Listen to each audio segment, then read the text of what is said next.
In the last session, we saw how Vault agent helps us in certificate renewal process, but there we executed every Vault command via CLI. Now in this session, we will be focusing on how we can generate or issue certificate via Terraform. Because let's say we have a team, okay, which works on the certificate and have expertise in Terraform. We could have a team which has more expertise in Python or Java. Vault supports multiple platform, so Terraform is one, Python is one, Java is one, we have Go as well, we have PowerShell as well. So let's focus on generating or issue certificate via Terraform in this session. So this is how my main.tf looks like. Here I'm setting up my providers for Terraform. Here I'm setting it up for Vault. My Vault, I'm using the Dev Vault. Okay, my issuer is PKI int. My Vault role name is MCU role name, and Vault CNAME like Avengers MCU.com. And here we have seen it already that here I have created a role, set the detail for 1 minute. And if I check it from UI, so you can see these are my engines enabled. Now if you see the variable.tf file here, again, because I'm overriding all those parameters from this.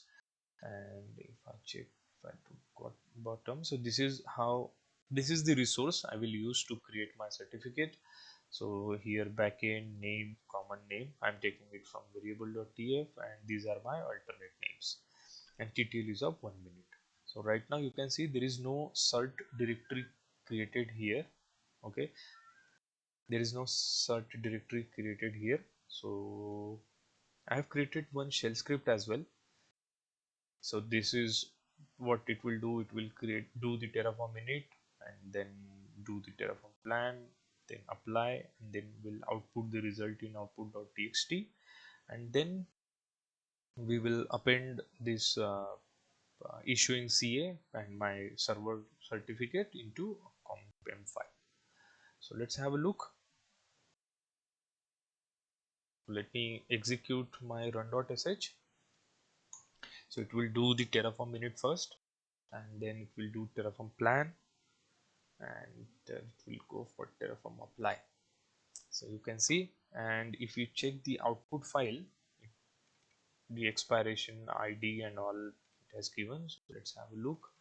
This is output.tf. I'm deliberately outputting only these values because this is I'm appending it to a file and then parsing it, but you can obviously uncomment it. So if we check the logs again, so these are the expiration.